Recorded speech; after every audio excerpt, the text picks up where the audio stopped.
Before we dive right into the Word of God, I just want to personally thank you for dropping by on our YouTube channel. This message was recorded during our weekly worship experience. So if you are in the area, visit us. We would love to worship with you in the flesh. I pray in Jesus' name that this message will become a fuel in the fire. So get your hearts ready. Ipinapanalangin ko sa Panginoon that God will divide this message into 1,000 different ways so that it will benefit your soul. Enjoy. Ang ating pag-uusapan ngayon ay makikita ho natin sa Judges chapter 13. No? Judges chapter 13, I'm gonna read from verses 1 to 5. Tatalon ho tayo, okay, sa verse 24 hanggang 25. Although ang discussion natin ay magdudwell sa Judges 14, I want you to listen to the text para magkaroon tayo ng foundation sa discussion natin about Judges chapter 13. Ready? Again, the Israelites did evil in the Lord's sight. So the Lord handed them over to the Philistines who oppressed them for 40 years. 40 years, bear that in mind. In those days, a man named Manoah from the tribe of Dan lived in the town of Zorah. His wife was unable to become pregnant and they had no children. So the angel of the Lord appeared to her. Nagpakita ang angel sa kanya at sabi, "You are barren and childless." What an introduction. "But you are going to become pregnant and give birth to a son. Now see to it that you drink no wine or other fermented drink, and that you do not eat anything unclean. You will become pregnant and have a son whose head is never to be touched by a razor, because the boy is to be a Nazirite." Everybody say Nazirite. So ang condition, magkakaroon baog ang nanay ng batang ito at nagpakita ang angel sa kanya para sabihin siya ay bibigyan ng anak, pero itong batang ito ay Nazirite. Ibig sabihin, ibinukod. At may mga certain restriction, hindi daw pwedeng uminom ng alak, hindi rin pwedeng kupitan ng kanilang buhok. He will take, ano ang purpose ng batang ito? He will take the lead in delivering Israel from the hands of the Philistines. So ang purpose ng batang ito, siya yung magdi-deliver mula sa captivity ng mga Israelites sa mga Philistines papunta sa paglaya. So nung ipinanganak ang batang ito, jump tayo sa verse 24. When her son was born, she named him Samson. And the Lord blessed Samson as he grew up. And the Lord blessed Samson as he grew up, and the Spirit of the Lord began to stir him while he lived in Mahanidan, which is located between the towns of Zorah and Eshtaol.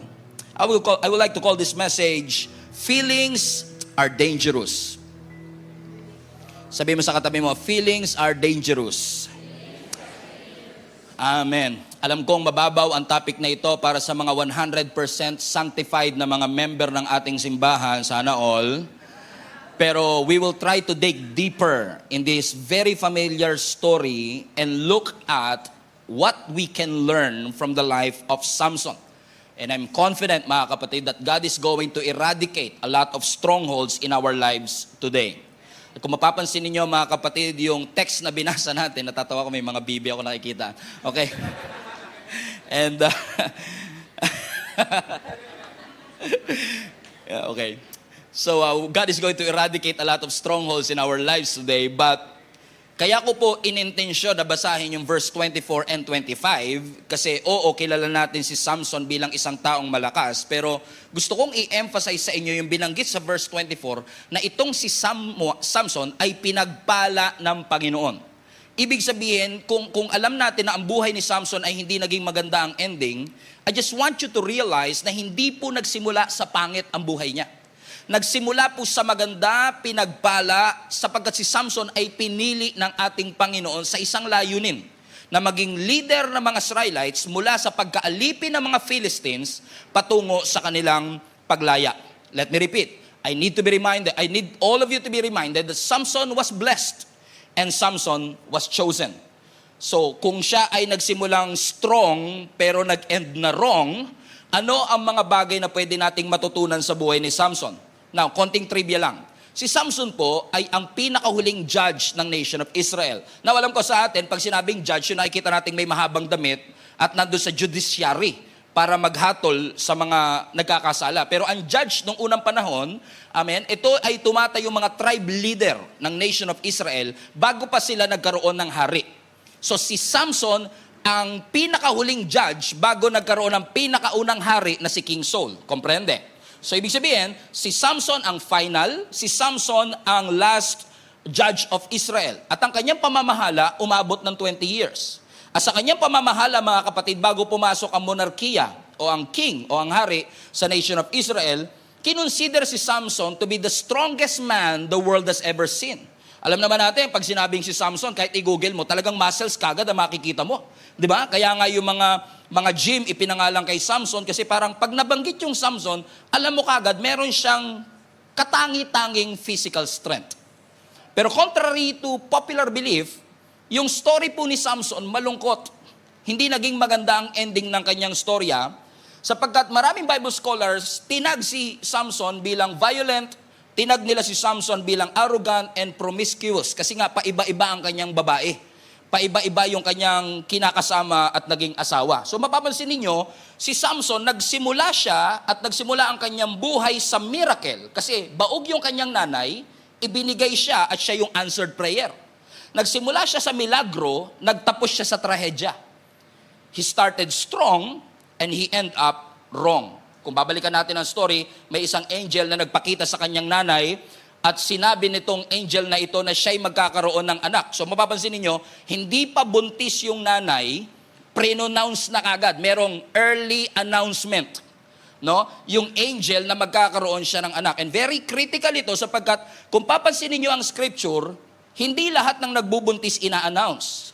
Pero marami din, meron tayong mga kilalang biblical heroes na bago ipagbuntis, ina-announce muna. May kilala kayong ganon? Jesus. Diba? Bago ipinagbuntis si Jesus, in-announce muna ni Mary. Si John the Baptist.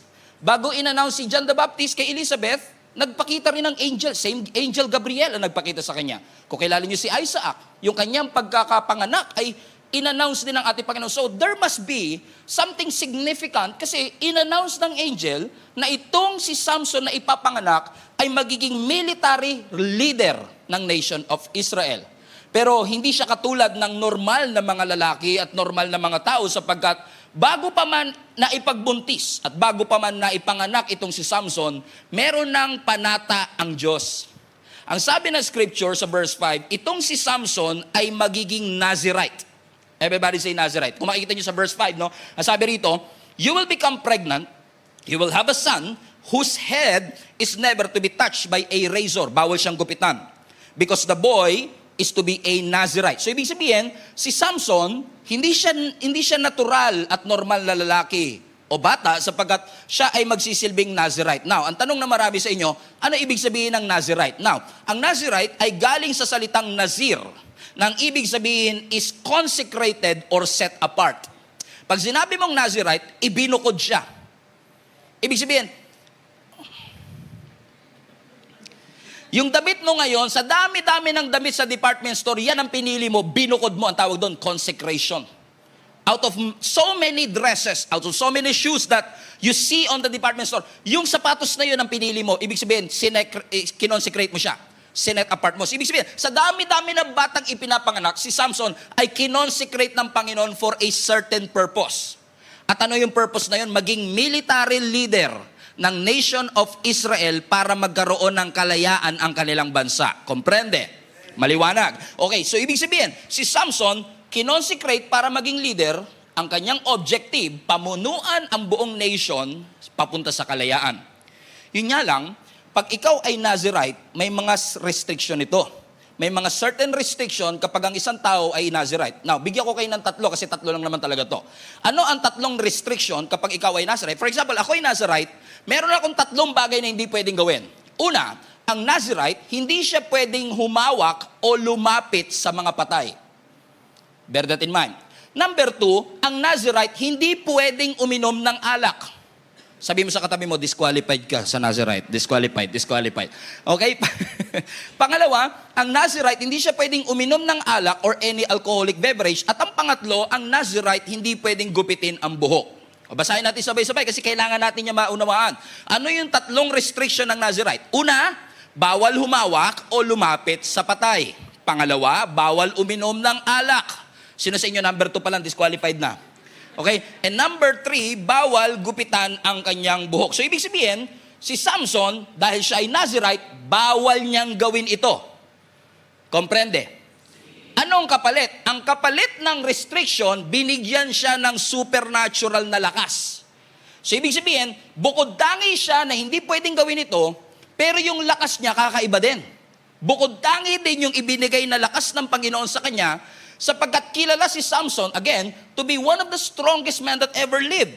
In fact, kung titignan nyo ang track record ni Samson, kayang pumatay ni Samson ng isang leon gamit yung kanyang sariling kamay.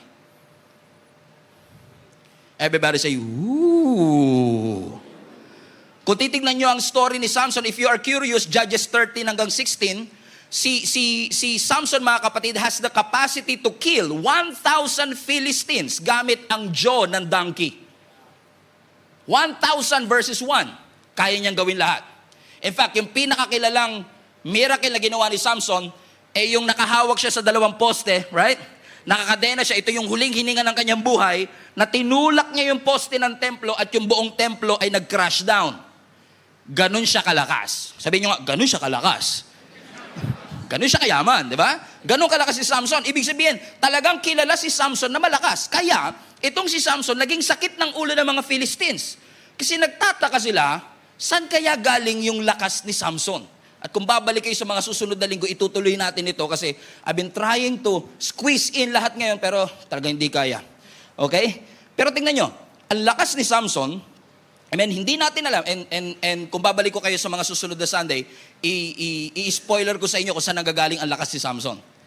Spoiler alert, hindi sa buhok.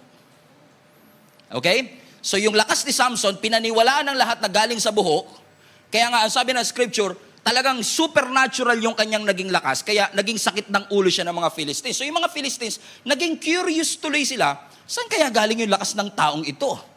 To the point, mga kapatid, tingnan niyo to, no? Si Samson, meron siyang supernatural strength, pero alam din ng marami sa atin na oo, meron siyang lakas, pero meron din siyang matinding kahinaan. Ano ang kahinaan ni Samson? In fact, let me rephrase. Sino ang kahinaan ni Samson? Sabi siguro ng iba, si Delilah. Pero totoo, mga kapatid. Kasi, oo, si Samson, kung lalaban sa mga lalaki, kahit 1,000 pa kayo, kaya niyang patayin. Pero pagdating sa babae, isa pa lang. Bagsak na kagad. Sabi mo nga sa katabi mo, parang ikaw ang topic ngayon. Amen? In fact, kung titingnan niyo ang history, walang makadefeat kay Samson, kaya yung mga Philistines ngayon, naging creative sila. Siguro sabi nila, teka lang, ang dami na nating pinasugod na lalaki, hindi siya matalo, subukan naman natin yung babae. So sinubukan nila ngayon na babae, kaya po si Delilah ay produkto ng kanilang strategiya. So yung 5 leaders ng mga Philistines, nag-gather sila, sabi nila, saan ba nanggagaling ang lakas ni Samson? Okay, ganito gawin natin, magbayad tayo ng babae, aakitin siya para malaman yung kanyang lakas. So kasi trinay na nila lahat ng strategy, trinay na nila ang lahat ng manly strategy, pero yung pala bumagsak si Samson saan? Sa babae. Now, I find this fascinating sapagkat kung titignan niyo po ang kabuuan ng storya, although si Samson ang tinalaga ng Panginoon para ilabas ang mga Israelites sa pag-aalipin ng mga Philistines because ang mga Israelites have been a slave for so many times. Ilang beses silang naalipin. Babylon, Philistines, Egyptians. Pero itong nangyari sa kanila sa Philistines ang isa sa pinakamahaba nilang oppression. Amen? Kasi kung nakaalala niyo yung verse 1, 40 years silang naging alipin ng mga taga-Philistines. Pero alam niyo, ang sabi ng scripture, si Samson ay pinili para siya sana ang maglalabas doon sa pagkaalipin. Pero kung titignan niyo yung buod ng story at yung kabuuan ng story ni Samson, hindi niya natapos yung pinapagawa ng Lord. Ibig sabihin, namatay si Samson na hindi sila lumaya sa mga Philistines. Question, sino ang tumapos ng trabaho na sinimula ni Samson? Alam niyo kung sino? Si David. Saan tinapos ni David yung oppression? Nung tinalo ni David yung isang Philistine na si Goliath. Amen? Tingnan nyo. Sinimula ni Samson, tinapos ni David. Si Samson ang merong assignment na maging leader para lumabas sila sa nation o sa pagkaalipin. Pero hindi natapos ni Samson yung kanyang trabaho sapagkat imbis na sumunod siya sa Panginoon, sumuway siya sa ating Panginoon. Sinong tumapos ulit? si David. Lagyan natin ng konting similarity yung dalawang ito. Si Samson tsaka si David parehong soldier. Pareho silang sundalo. Si Samson tsaka si David parehong leader. Si Samson tsaka si David parehong deliverer ng kanilang country. Pero ano ang kanilang pagkakaiba? Si David, in majority of his life, sumunod sa Panginoon. Si Samson, in majority of his life, hindi siya sumunod sa ating Panginoon. Si Samson, judge. Si David, king. Si Samson may military might. Si David meron ding military might. Si Samson mahina sa babae. Si David, amen, bumagsak din sa babae. Tignan nyo, si Samson judge, si David king, pero either judge or king, kasama ang kanilang mga military might. Kaya nilang pumatay ng mga tao. Kaya nilang makapagtagumpay sa isang gera, pero hindi nila napagtagumpayan yung last. Pareho sila. Kaya nilang mapagtagumpayan ang anumang gerang hinarap nila, pero pagdating dun sa kanilang last, sa idolatry, hindi nila ito napagtagumpayan. Ulitin ko lang, si Samson, kaya niyang pumatay ng isang leon gamit ang kanyang kamay. Si David, ang sabi ng mga awit nung unang panahon, kaya niyang pumatay ng 10,000. Kaya nilang gawin ang lahat ng ito, pero hindi sila nagtagumpay saan? Amen? Kaya nilang magtagumpay sa biggest enemy of their life, but they cannot defeat the enemy inside of them. Yung last. Doon sila bumagsak. Anong sinasabi ng Panginoon sa bawat isa sa atin, mga kapatid? Ang sinasabi ng Lord sa atin, kahit gaano katindi ang iyong military might, kung wala ang Panginoon, hindi natin madidefeat yung mas matinding oppressor, yung kasalanan. Kahit na ikaw ang pinakamalakas katulad ni Samson, kahit ikaw ay pinaka-talented katulad ni David, kahit makuha mo ang napakaraming opportunity sa buhay, kung wala ang kamay ng Panginoon sa atin, hindi po tayo makakapagtagumpay. In fact, kung ginamit lang ni Samson yung lakas niya para sa kaluwalhatian ng Panginoon, na-serve niya ang purpose niya. Pero imbis na gamitin niya yung kanyang lakas para sa Panginoon, ginamit niya para ma-impress ang mga kababaihan. Hindi niya na-realize na sa kanyang sunod-sunod na pagsuway, nawawala na pala unti-unti ang anointing at kamay ng Panginoon sa kanya. Hindi ko alam kung sino kinakausap ng Panginoon dito, na marami sa atin, confident pa rin tayo kasi palagay natin may anointing pa rin ang ating ginagawa, pero baka hindi natin namamalayan na unti-unti nang nawawala yung gigil, yung gilas, yung bangis ng ating paglilingkod sa ating Panginoon, at nakakatakot pong isipin na iniisip natin kasama natin ang ating Panginoon only to find out na paggising mo isang umaga, magugulat ka na lang, wala na pala sa iyo ang kamay ng ating Panginoon. At iisipin nating iniwan tayo ng Panginoon, pero ang totoo, tayo ang umiwan sa Kanya. Na hindi ka na kasing excited ng katulad ng dati, wala nang goosebumps na katulad ng dati, hindi ka na kasing passionate ng katulad ng dati. The Word of God doesn't move you anymore. The Word of God bores you right now. The Word of God seems like something that wala na dating sa iyo ang salita ng ating Panginoon. At kung tayo ay magiging manhid sa salita ng ating Panginoon at magiging manhid sa pinapagawa ng ating Panginoon, that is a dangerous path. It is a recipe for a disaster. Gini-give up mo ang giftings mo dahil nawala na sa iyo. Hindi mo na malayan na wala na sa iyo yung kamay ng ating Panginoon. In fact, mga kapatid, kaya ko ito pinapoint out kasi ang mga Israelites have been in captivity for how many years again? 40. Sa Philistines, 40. Alam niyo mga kapatid kung anong unique sa story na ito? Hindi katulad sa Egyptians.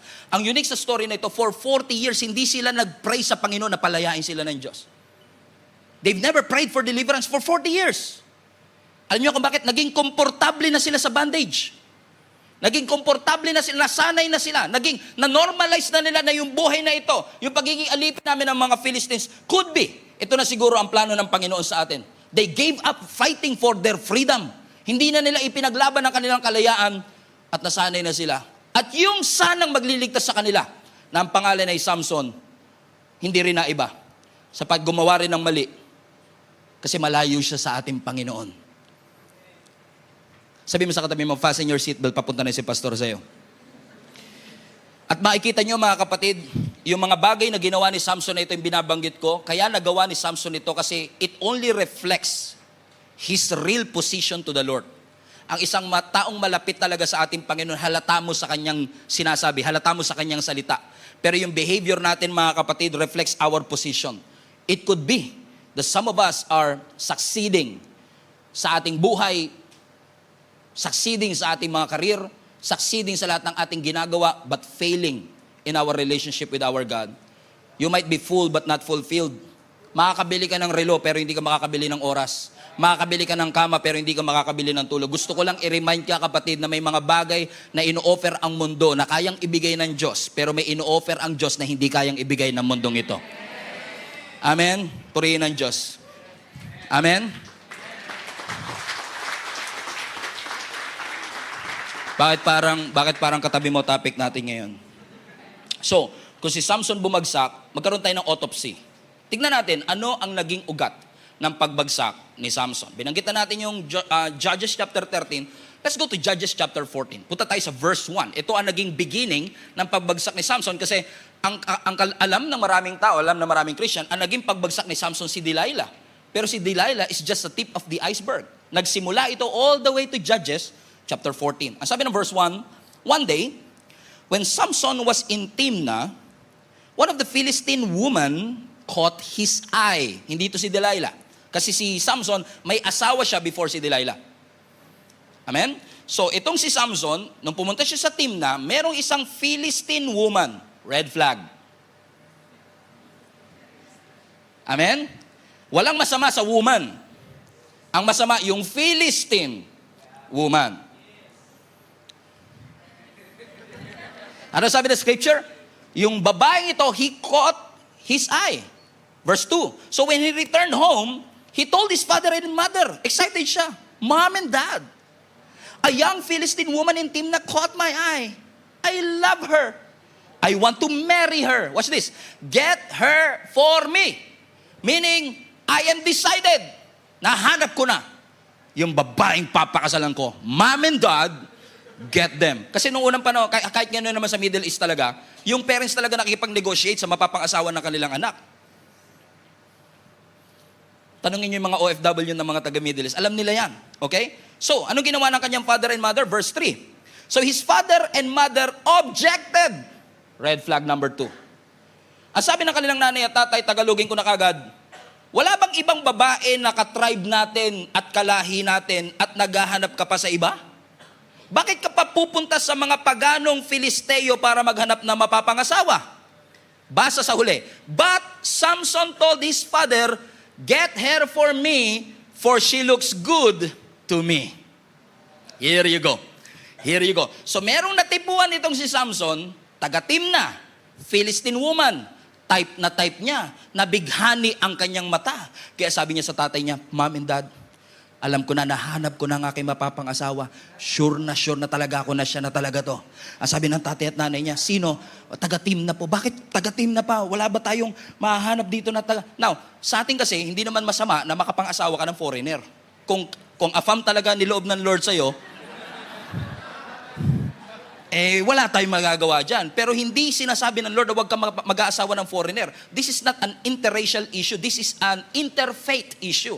Kasi yung mga pagans na ito, they are serving a false God. Ayaw ng Diyos na makapang-asawa sila ng mga taong hindi sumasamba sa parehong Diyos. So alam niyang bawal yun. Kaya sabi ng tatay niya, wala ka bang ibang mahanap? Pero ano sabi ng verse 4 ulit sa dulong-dulo? Kunin mo siya because she looks good to me. Ulitin natin. Ang sabi ng nanay at tatay niya, wala na bang iba? Pero ang sabi ni Samson, siya ang gusto ko. So in essence, si Samson, dinisrespect niya yung kanyang magulang, hindi niya vinalue yung opinion ng kanyang mga magulang, hindi siya nakinig sa kanyang mga magulang. Ask me why. Bakit hindi nakinig si Samson? Kasi si Samson ay controlled ng kanyang feelings. Amen? Akala ni Samson, love at first sight. Akala ni Samson, love at first sight, pero ang totoo, lust at first sight. Let me prove that to you. Bakit? Ano ang sabi ng scripture? Hindi niya naman kilala tong babaeng ito. Nabighani lang siya sa ganda. He was starstruck with her beauty. Judgmental ko naman, pastor. Hindi, verse 2. Ano sabi ng verse 2? A young Philistine woman in Timnah caught my eye. Hindi niya kilala. Nabihag lang yung kanyang mata. Sabi mo sa katabi mo, delikado talaga yung mga mata na yan. Kung saan-saan nakakatingin. Hindi mo makokontrol ang unang tingin, pero yung pangalawang tingin, alam mo na yan. Ano pa sabi ng verse 3? Verse 3, but Samson told his father, get her for me, for she looks good to me. Alam niyo ba kung bakit bumagsak si Adan at Eva? Kasi yung prutas looks good. Here you go again. Bumagsak na naman because pakiramdam nila, pero hindi porket it looks good, it is good for your heart, it is good for your soul. Hindi porket maganda sa paningin, maganda sa kaluluwa. Hindi porket maganda sa paningin, maganda sa ating spiritual journey. It feels great. Di ba, pasin nyo, no? May kilala kayo, kasi perfect kayo, hindi nangyari ito, no? May mga kilala ba kayo na talagang sobrang in love nila, na talagang lumulutang sila sa alapab, that it feels great. Talagang ramdam na ramdam nila yung pag-ibig, pero hindi porket it feels great, kalooban ng Panginoon. Hindi porket masaya tayo, kalooban ng ating Panginoon. Let me repeat, they were not allowed to marry a citizen of other nation. In fact, I dig deeper, alam niyo ba yung salitang timna, pag kinonvert mo, i-translate mo, is actually the word forbidden.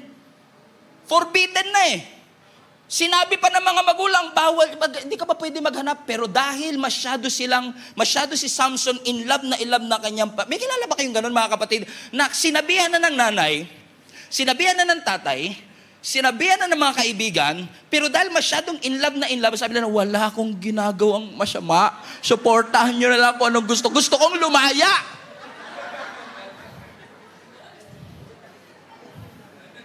Pinaniwala tayo ng maling katotohanan na akala natin porket tayo ay masaya, kalooban ng ating Panginoon. And one of the greatest damages na nangyayari sa buhay ng maraming Kristiyano is our belief na yung pinapaniwalaan natin, yun ang kalooban ng ating Panginoon. Hindi po porket pinapaniwalaan natin, yun ang kalooban ng Panginoon. What determines the will of God is His Word. The will of God is found in God's Word.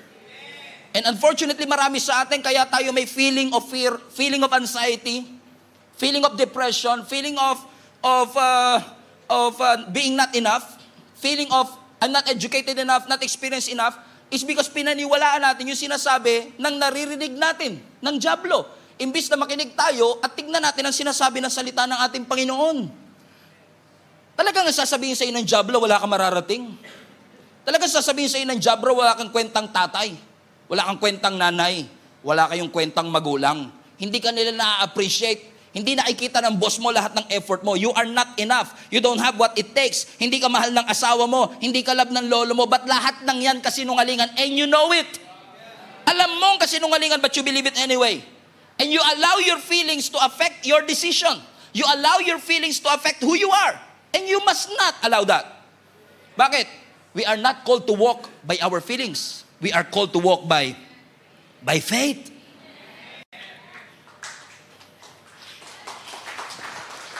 And instead of controlling our emotions, we allow the emotions to control us. Feelings are dangerous. You know why? Because feelings can change. Feelings are misleading. Feelings will make you overlook the red flags.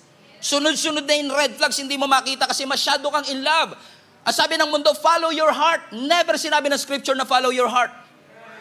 Ang sabi ng scripture, follow the Lord, not your heart. Kasi ang puso natin misleading. Ang puso natin dadalhin tayo sa kapahamakan. Pero ang salita ng Panginoon dadalhin tayo sa kabutihan. At lahat ng mga nanay, sumigaw ng amen.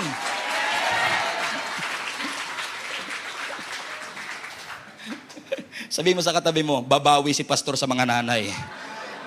Ano ang sabi ng Jeremiah chapter 17 verse 9? Tagalog para si Bir. Sino ang makakaunawa sa puso ng tao? Ito'y mandaraya at walang katulad. Wala nang lunas ang kanyang kabulukan. Ang puso natin bulok. Ang puso natin misleading. Ang sabi ng feelings mo, in love ka. Pero ang totoo, in lust ka lang. Paano mo malalaman? Ang tunay na pag-ibig, it looks from the inside and out. Ang lust from outside in. Nakabase sa nakikita. Amen? And I don't know who is this for. Sinasabi ng Panginoon. Yan, ikaw. Ang sinasabi ng Panginoon sa iyo, do not allow your senses to determine your decision. Do not allow your feelings to determine your decision. Sinabi na ng nanay mo, wag na.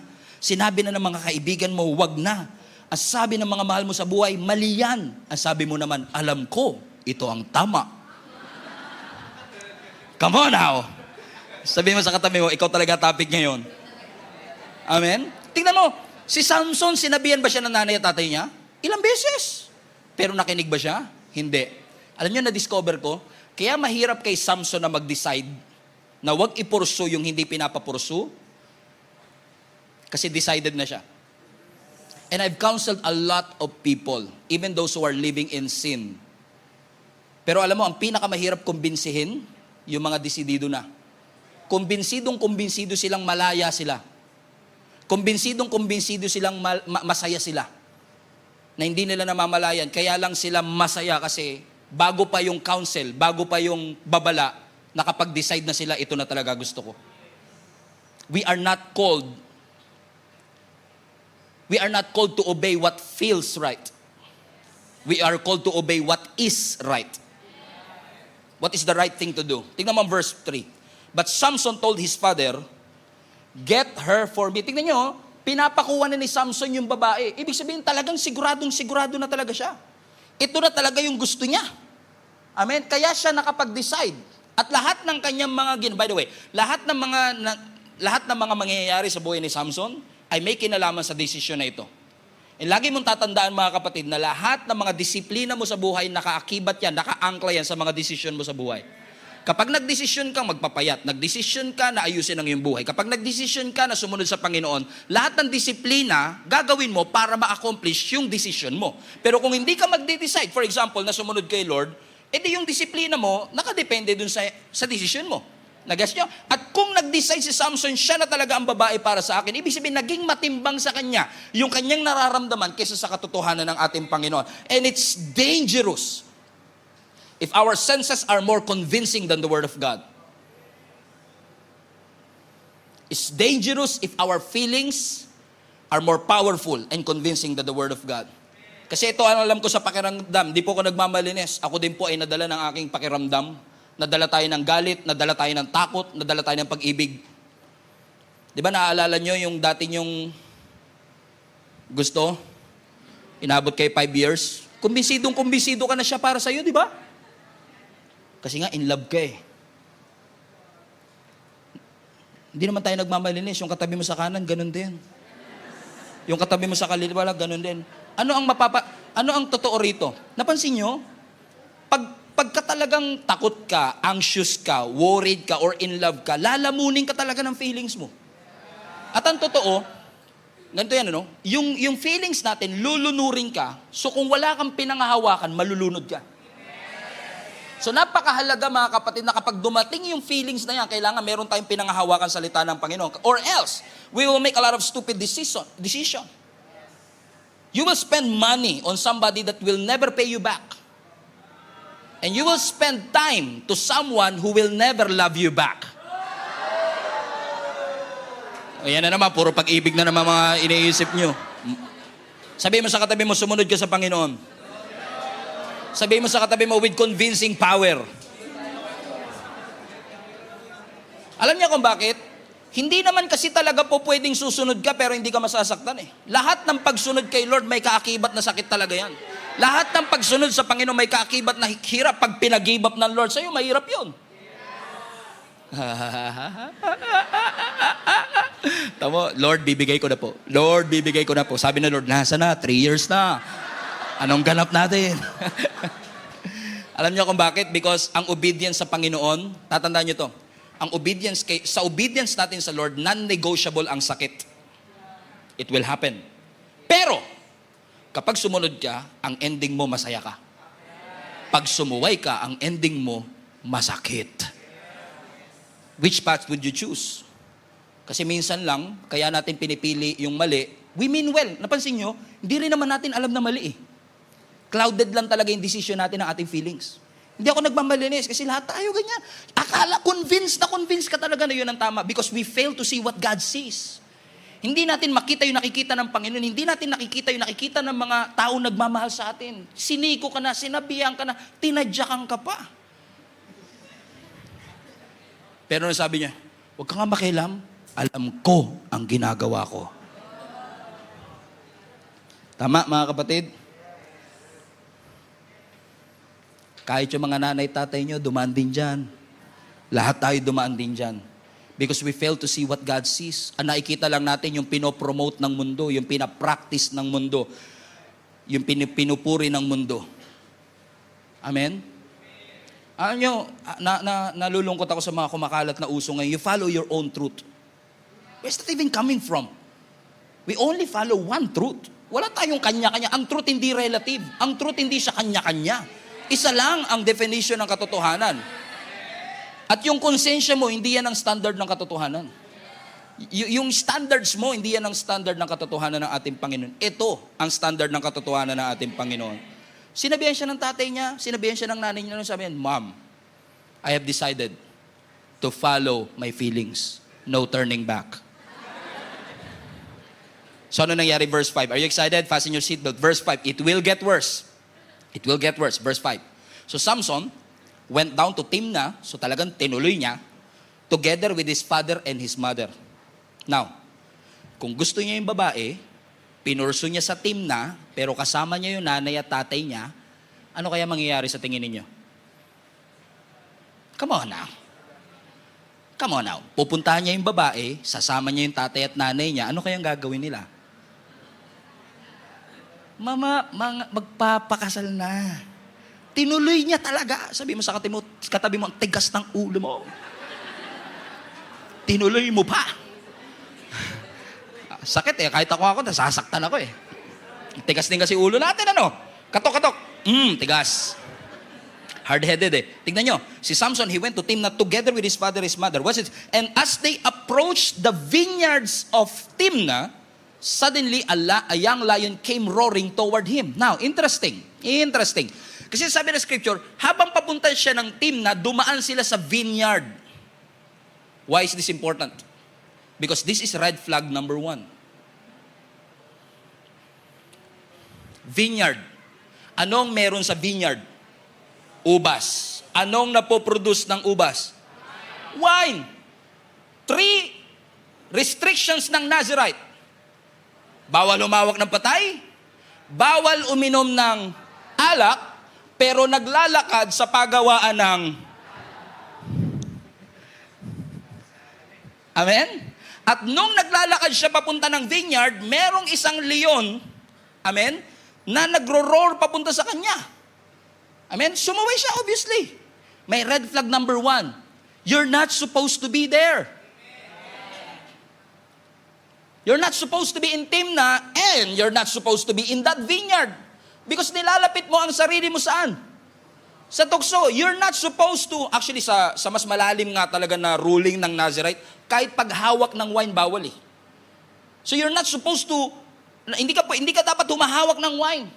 Amen? Pero ano nangyari? Sa kanyang pagsuway, di bali lang masuway ko ang utos ng Panginoon basta magawa ko yung gusto kong gawin.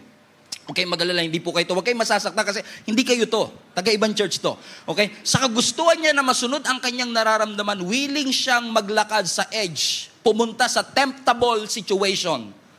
May kilala kayong ganyan? Si David, naalala niya? Di ba si David? Kaya niya nakita si Bathsheba na nagtitake a bath kasi he was not supposed to be there in the first place. He was supposed to be in the battlefield, pero pinili niya na magstay sa bahay. He was at the wrong place, at the wrong time. And what happened? David fell. And now, si Samson nakikipaglaro sa apoy. Yung parang, hindi ako maglalasing, pero andito ako sa bar. Ano isa sa mga, lagi ko sinasabi sa mga volunteers ng Children's Church, pwede ba natin palapakan ng children's team natin? We are trying our best to make sure that our children are in good security because kung ikaw ay pedophile, saan ka ministry papasok? It will be very stupid for you kung gusto mo magbago ng iyong buhay na ikaw ay pedophile, pupunta ka sa children's church. Lalapit. Alcoholic ka, nagtatrabaho ka sa bar. Gusto mo magbago? Doesn't make sense, isn't it?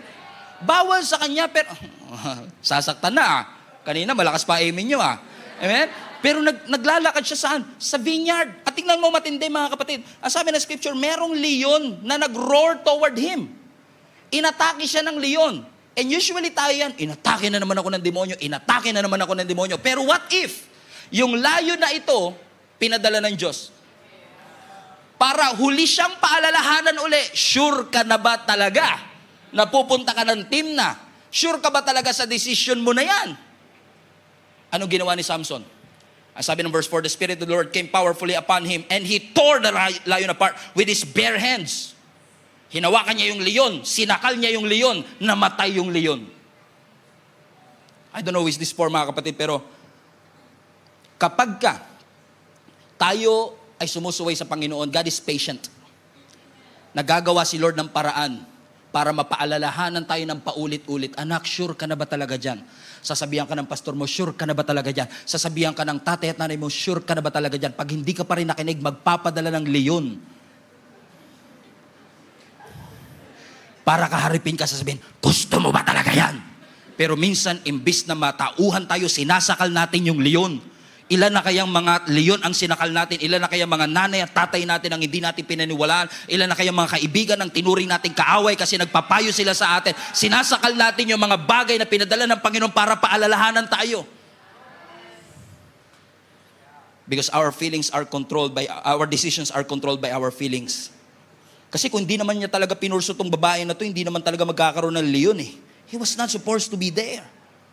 Kaya mga kapatid, let me just tell you this, kapag sumusuway tayo sa ating Panginoon, huwag ka na masurpresa kung may mga leon na darating. Huwag ka na masurpresa na may mga threat. Huwag ka na masurpresa na kapag sumusuway ka, may Batshebang naliligo.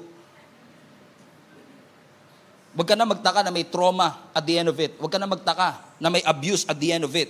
Parang sinasabi ng Panginoon siguro, baka sakali makinig siya sa leon at huwag niya na ituloy. Pero tinuloy niya pa rin.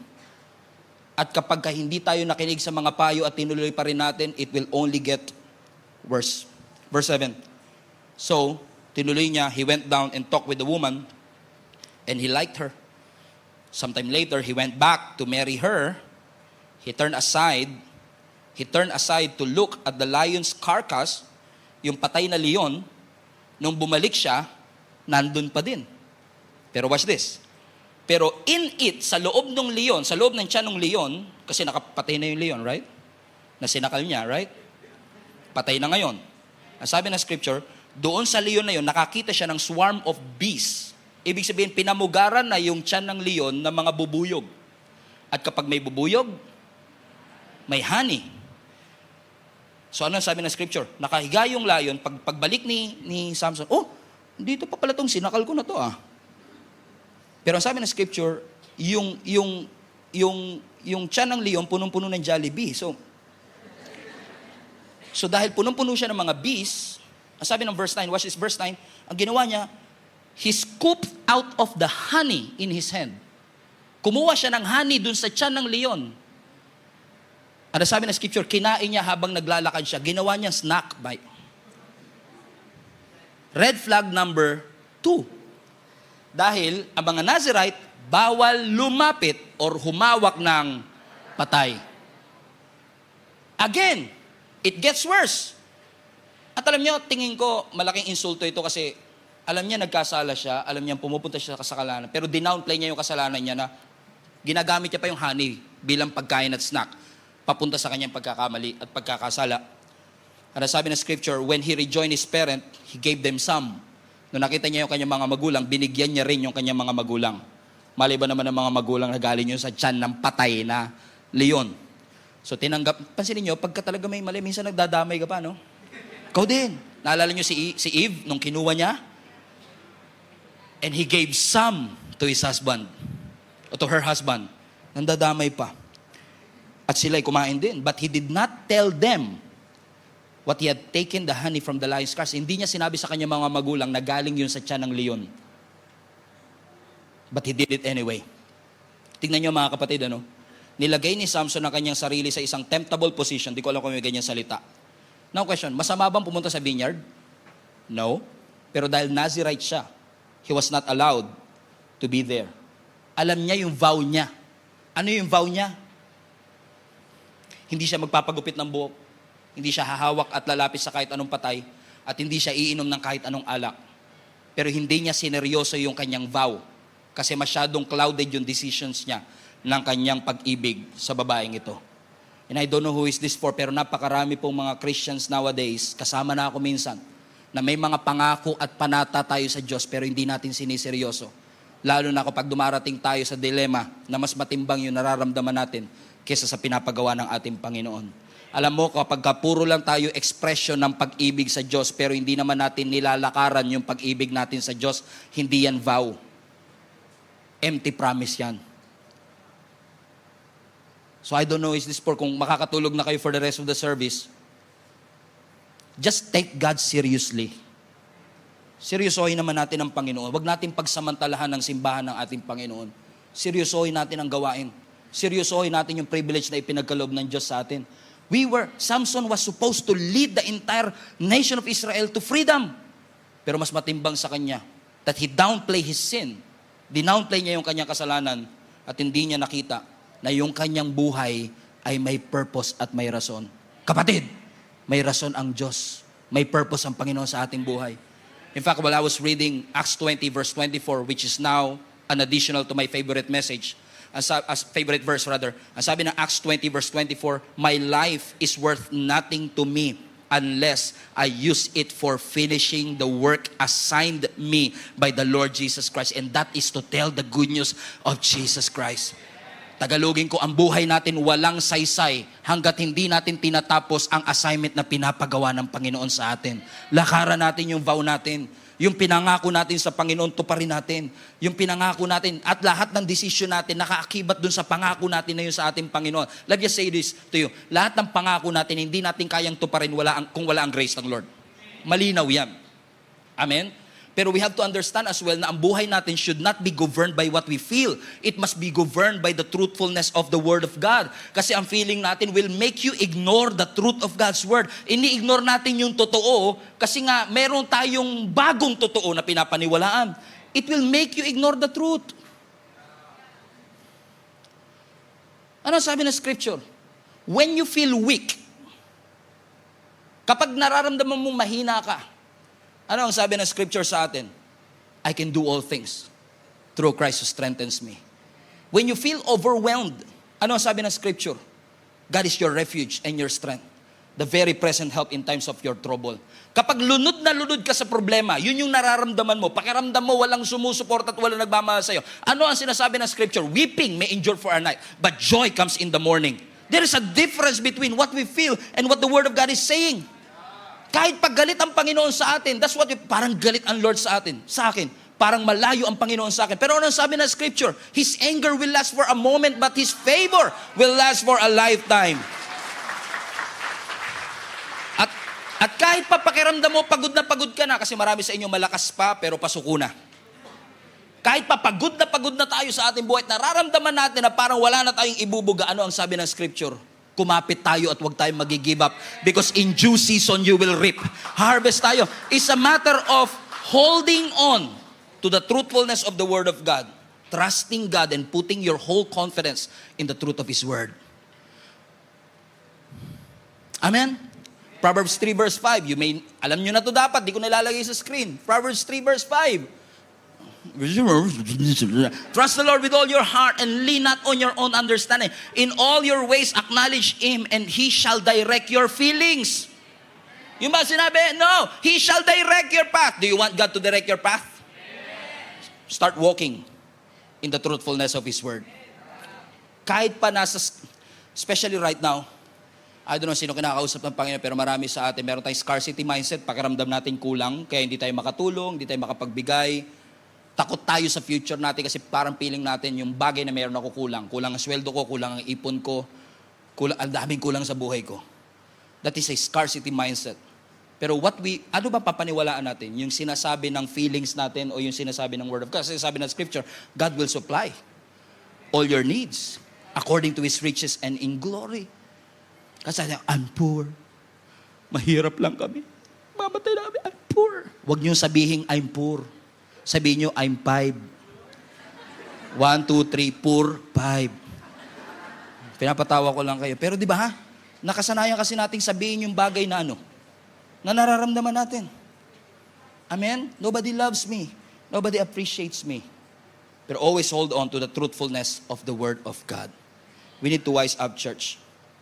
Amen? Amen? Kahit pa anong gawin natin, naniniwala ko mas maganda ang plano ng Diyos. Hindi taga-team na ang ibibigay ng Lord sa iyo. What if Mas maganda talaga yung plano ng Diyos sa'yo kaysa sa mga pinaglalaban mo. Pero ayaw mo pa rin sumuko. Nasa close, mga kapatid. Anong ginawa ni Samson? Ay, Samson talaga. Recap tayo. Sabi nila, ang kulit, tayo din eh. Verse 8. Sometime later, he went back, this time to marry her. Bear that in mind, magpapakasal na si Samson. Jump, verse 10. Now, his father went down to see the woman. Siguro sabi ng tatay, ba't ba in love ka dito? Sino ba yan? And there, watch this, Samson held a feast. And it was a customary for young men. When the people saw him, they chose 30 men to be his companion. Hold on. Pagdating nila doon sa team na, ang sabi ng scripture, nagdaos si Samson ng feast. Now, I find that interesting. Kailangan nyo naman ako, interesting sa akin yung feast na yan kasi duda ako na yung feast na to may kasama inuman. Right? So, I dig deeper. Meron niya kay Alnyo, sinearch ko yung Hebrew word, naghanap ako ng Hebrew dictionary at alam nyo yung feast, ang Hebrew word ng feast ay wine feast. Ibig sabihin, non-stop ang lahat ng alak. Hold on. Pwede ba uminom si Samson ng alak? No, pero nagpa-feast pa siya. Siya pa ng libre. Pastor, bago umuwi lang ako galing Saudi, pinainom ko lang yung mga kabarkada ko. May nagpa-feast pa siya. And watch this, sabi ng scripture, at naghanap sila ng 30 men na makakasama niya. 30 lalaki, may alak, ikakasal. Ano yun? Ikakasal, may alak, may 30 mga lalaki. Ano yun? Bachelor party. Nagdao si Samson ng bachelor party. At sino hinanap niya mga kasama sa bachelor party? Mga lalaki dun sa team na. 30 of them. And this is the third thing kung bakit bumagsak si Samson. Alam niyo kung ano? Sa 30 na yon, nakasama sa kanyang bachelor party, puro taga-team na. Asan yung kaibigan niya? Walang invited na kaibigan niya. Either wala siyang kaibigan, o pangalawa, ayaw niyang ipaalam sa kanyang kaibigan yung event. Kasi alam niyang mali. May mga kilala kayong gano'n, nagulat ka na lang sa naging desisyon ng kaibigan mo, hindi ka invited. Kasi alam niya na nagkamali siya. And maaaring si Samson, hindi niya pinaalam sa kanyang mga kaibigan kasi he knows that what he is doing is wrong. The point being, in-isolate ni Samson yung kanyang sarili sa kanyang mga kaibigan. And isolation is one of the most powerful arsenal ng diablo. Every temptation is strong in isolation. Every temptation is strong. Ano ang sabi ng Proverbs 18? Whoever isolates himself seeks his own desire, and he breaks out against all sound judgment. He kept on disobeying over and over and over again. And I wish we have time. Kasi after this, nagpalaro pa si Samson. Gamit ang isang bugtong-bugtong. Ang premyo, 30 dresses, 30 mga damit. To cut the long story short, hindi mahulaan ng mga pinapabugtungan niya. Kaya ang nangyari, yung mga bisita niya sa kanyang bachelor party, tinakot yung mapapang-asawa niya. What a great start of the wedding. Tinakot yung mapapang-asawa niya na kapag hindi niya sinabi yung sagot sa bugtong, papatayin niya susunugin niya ng buhay. Yung mapapang-asawa ni Samson, susunugin ng buhay. Wow! Just because of disobedience, it is a series of stupid and tragic happening. Tinakot ang asawa niya. At dahil tinakot yung kanyang asawa, wala siya mapambayad. Pumunta siya ng Ashkelon, pinatay niya yung 30 men doon, kinuha yung lahat ng damit, yun yung pinambayad niya doon sa kanilang pustahan. Sabi mo sa katabi mo, iba talaga magagawa ng feelings. I want you to be reminded of this. Saan nagsimula ang buhay ni Samson? He started strong. He was a man of blessing. His birth is a miracle. What happened to him? He disobeyed his parent. he disobeyed and downplayed the word of God. Pero ewan ko napansin ninyo mga kapatid na merong certain part ng verse na ini-skip ko doon sa chapter that we are reading. Kasi binasa ko yung chapter 14 verse 1, 2, 3. And then tumalon ako sa verse 5 and then 6 and then all the way to verse 18. Pero I intentionally left that verse 4 because there's something in here that I want you to remind yourself of. Kasi hindi naman tayo perpekto. Si Samson din naman tayo, di ba? Matigas minsan po ang ating mga ulo na hindi po tayo naikinig. In fact, kung kakatokin niyo yung ulo ko, ganun din, pareho lang. Matigas po ang ulo nating lahat. Minsan may pride sa ating puso na ayaw nating sundin ang kalooban ng Panginoon. Pero ano sabi ng verse 4? Habang sinusuway niya yung kanyang mga parents, ang sabi ng verse 4, his father and mother did not realize that the Lord was at work in this disobedience, creating an opportunity to work against the Philistines who ruled over the Israel at that time. What? Hindi daw wala ng mga magulang ni Samson na sumuway siya, pero the Lord is at work in that disobedience upang makapag-create ng opportunity para makapasok si Samson sa mga Philistines. And without proper exegesis, we might misinterpret this verse. Sabihin natin, ganun pala. Okay lang pala gumawa kami ng kasalanan. After all, the Lord is at work with every decisions that we make. Now, I want you to be reminded of this. Oo, sinabi ng scripture dito that the Lord was at work in that bad decision. Pero gusto kong sabihin sa inyo mga kapatid, hindi aprobado ng Diyos yung decision ni Samson. Hindi niya aprobado pero inalaw ng Panginoon. So hindi porket inalaw at nangyayari, ibig sabihin kalooban ng Panginoon. Hindi approve ng Lord pero inalaw ng ating Panginoon. Alam niyo kung bakit? Kasi God is beyond time and space. He is outside time. He knows the future already. At kung babasahin niyo ang future, yung desisyon ni Samson na ito nag-cause ng civil war. And God knows it. And yet, kahit alam ng Lord na mag-cause ng civil war, kahit alam ng Panginoon na mali ang desisyon, inalaw ng ating Panginoon at ginamit ng Diyos yung kanyang pagkakamali to work all things together for the good of those who love Him. Hallelujah! Hallelujah! Kasi kung sasabihin natin, okay lang naman po pala, Pastor, basahin niyo ang buhay ni Samson from Judges 13 to 16. Bago siya namatay, naging alipin siya ng kanyang mga kaaway. Dinukot yung mata niya, namatay siyang bulag.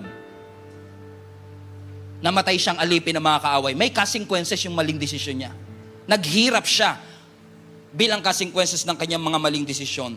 Pero, ginamit ng Lord yung maling desisyon para ma-accomplish pa rin yung purpose niya ng Lord, and 3,000 Philistines was dead that very same day. Anong sinasabi ng Panginoon sa bawat isa sa atin? Because I feel like in my spirit that some of you ay nakagawa ng isang malaking pagkakamali, hindi tayo nakinig, sumuway tayo sa Panginoon, katulad ko. And yung guilt mo, kinakain ka from the inside. Sinasabi mo sa sarili mo, ma-accomplish pa rin kaya ang purpose ng Panginoon sa aking buhay? Sinuway ko siya, hindi ko sinunod ang utos ng mga leaders ko, hindi ko sinunod ang sinasabi ng Panginoon sa aking buhay. Pero I feel like God is telling each and every one of us, every person na nakakaramdam ng ganito na sinasabi ng Panginoon sa iyo, anak, I forgave you. Pinapatawad kita sa lahat ng mga maling naging desisyon natin. And because of that, because of the finished work of Jesus Christ, in His supernatural, I don't know how, God made a way through our sin. Kahit na yung ating pagkakamali, ginamit ng Panginoon to work it out for the good of those who love God. Kapatid, you cannot change your history, but God can definitely change your destiny. Your destiny through Jesus Christ, through our Lord, is secure. And despite of the failure, despite of that weakness, despite of that disobedience, God's agenda still push through. Di ba nagsiserve ka pa rin ngayon? Kahit sumuway ka before? Di ba nandito ka pa rin ngayon? Kahit na hindi mo sinunod ang Panginoon? Somehow God made a way to bring you back. Somehow God made a way to remind you that He still loves you. And His purpose for your life is true. No amount of sin can hinder the grace of God. Your sin is great, but your Savior is greater. And I want you to be reminded of that. He's good. Matigas man yung ulo natin, mas matigas pa sa ulo ni Samson. Pero ang Panginoon natin, malambot ang kanyang puso na tanggapin tayo sa ating pagkakamali. At i-assure ka kapatid na because of the finished work of Jesus Christ, you are forgiven, you are redeemed, you are secured in His hands. He loves you. He loves you so much. Father, we thank you. You are a good God. Salamat, Panginoon, sa pagtanggap mo sa amin kahit hindi kami katanggap-tanggap. Sa pagmamahal mo sa amin kahit hindi kami kamahal-mahal. We just want to appreciate you, God, and acknowledge all the things that you have done. Katulad kami ni Samson, Panginoon, marami kaming pagkakamali, marami kaming pagkukulang, pero marami pong salamat. Labis-labis din po ang pagpapatawad mo. Labis-labis din po, Panginoon, ang pasensya mo sa amin. And so right now, God, we just want to acknowledge your sovereignty in our lives, that we cannot change what happened in the past. But through you, Jesus Christ, and through the finished work of Jesus Christ that happened 2,000 years ago, we are assured, oh God, that you can change, oh God, literally the trajectory of our lives. So God, I pray in Jesus' name for each and every one of us na nakakaramdam, Panginoon, ng condemnation, guilt, and shame. Lord, dalangin ko, Panginoon, katagpuin niyo po sila right where they are. And remind them, oh God, that you have the power and you got this authority, oh God, to forgive us of our sins, to cleanse us from all our weaknesses, to cleanse us from all our transgression, Panginoon, and remind each and every one of us that because of the finished work of Jesus Christ, we are whole and we are forgiven. We just love you, God. Napakabuti niyo po sa amin. And so today, God, I pray sa lahat sa amin, Panginoon, na dumaan sa katigasan ng ulo, dumaan sa pagbibingi-bingihan, Panginoon, sa mga taong inilagay mo, sa mga leon na nilagay mo sa aming harapan to remind us, O God, of our disobedience. Lord, I pray that each and every person, Lord God, listening under the sound of my voice, makaramdam ng kapayapaan, pagtanggap, pagpapatawad na nagmumula sa iyo. We thank you, God, for all the things that you have done. We honor you. In Jesus' name we pray. Everybody shout, Amen. Glory to God. Palapakan natin ang Panginoon. Hello Global Family, thank you for watching. If this message have impacted your life, please consider subscribing. Let us know in the comments what God spoke to you today. Where are you streaming from? Or how can we pray for you? We pray in Jesus' name that we will continue to advance God's kingdom through the spreading of His Word through this online platform that we have. If you want to support the ministry of Jesus is Alive community, I want to encourage you to support financially and give. Go to our website, gsmnb.com/give, for you to know all the ways that you can support this ministry. I hope to see you soon. God bless you.